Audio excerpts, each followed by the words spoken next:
আচ্ছা, তোমরা কি জানো যে তোমরা অনলাইন থেকে আইডি কিনতে গিয়ে কিভাবে স্ক্যামের শিকার হও বা কি জন্য স্ক্যামের শিকার হও? হ্যাঁ, আইডি কিনতে গিয়ে 3টা ভুল করার কারণে তোমরা স্ক্যামের শিকার হও, এবং এই 3টা ভুল যদি তোমরা করো বা এই 3টা কাজ যদি তোমরা না করো তাহলে তোমরা 100% টাকা স্ক্যামের শিকার হবে। আর যদি এই 3টা কাজ মাইনা চলো বা এই 3টা নিয়ম মাইনা চলো তাহলে কখনোই তোমাদের টাকা স্ক্যামের শিকার হবে না, তোমাদের একটা টাকাও মারি যাবে না, এবং তোমাদের আইডিটাও কখনোই হ্যাক হবে না, মনের ভুলেও না। ঠিক আছে, সো ভিডিওটা পুরোপুরি দেখো এন্ড কালেকশন গুলো একটু মনোযোগ দিয়ে দেখো। কালেকশন অত একটা আহামরি বেশি কিছু নাই, জাস্ট যতটুকুই আছে তোমাদের জন্য আশা করি এটা বেস্ট একটা কালেকশন হতে চলেছে এই বাজেটের মধ্যে। আইডির দামটা স্ক্রিনের উপরে দেখতেই পারতেছো, একেবারে লো প্রাইস, একেবারে লো প্রাইসের মধ্যে আইডিটা কিন্তু ছেড়ে দেওয়া হইতেছে। সো যাই হোক, আমরা মেইন টপিকে আসি যে কি জন্য তোমরা টাকা মারা খাও। তো ফার্স্ট অফ অল যেটা কথা হচ্ছে, তোমরা ম্যাক্সিমাম একটা মানুষ ভুল করো কি, তোমরা ডকুমেন্ট না দেখা আইডি কিনো। ডকুমেন্ট বলতে বোঝানো হইতাছে যে সেলারের আইডি কার্ড, ঠিক আছে, তার জাতীয় পরিচয় পত্র যেটা হচ্ছে যে national ID card, old ID card, নতুনটা না, মনের বলেও না, নতুনটা না, পুরাতন ID card, old ID card যেটা, ওইটা নিতে হবে তোমাদের। মাস্ট বি প্রথমত একটা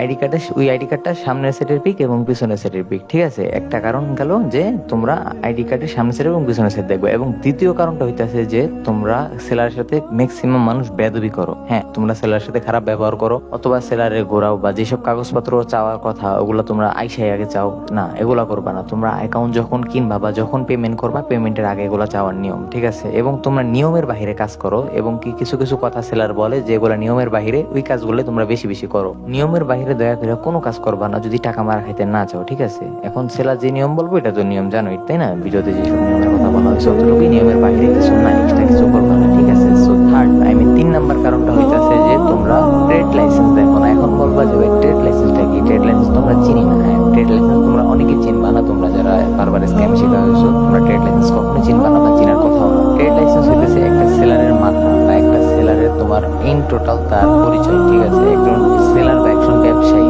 একজন সেলার বা একজন ব্যবসায়ী তখনই ট্রেড লাইসেন্স পায়। একটা ট্রেড লাইসেন্স দেয় কারা? ম্যাজিস্ট্রেট অথবা থানা থেকে দেয়, তাই না? থানা থেকে দিলে কারা দেয়? পুলিশ তো দেয়, তাই না? পুলিশ যখন একজন সেলারকে বা একজন ব্যবসায়ীকে হোক, যে কোনো সেলার, শুধু ফ্রি আইডি সেলার না, যে কোনো সেল, তুমি অনলাইনে যে কোনো কিছু সেল করো বা অফলাইনে দোকান এনে সেলার, যে কোনো ব্যবসা করো, যে কোনো জিনিস পণ্য বিক্রি করো এবং কিনো, বিক্রিও করো এবং কিনো, ব্যবসা করো, কেনা বেচা আর কি, যে কোনো পণ্য। হ্যাঁ, ওই তোমার ব্যবসার মধ্যে বা ওই তোমার পেজের মধ্যে বা ওই তোমার দোকানের মধ্যে, ওই তোমার চ্যানেলের মধ্যে বা ওই তোমার কাস্টমার সকলের মধ্যে তুমি কোনো প্রকার স্ক্যামার সাপোর্ট করো না, তুমি কোনো প্রকার ইনলিগাল কাজ করো না, কোনো প্রকার 2 নাম্বারই কোনো কাজের সাথে তুমি জড়িত নাই, এটার প্রমাণ কিন্তু এই ট্রেড লাইসেন্স। যখন পুলিশ বা আইনজীবীরা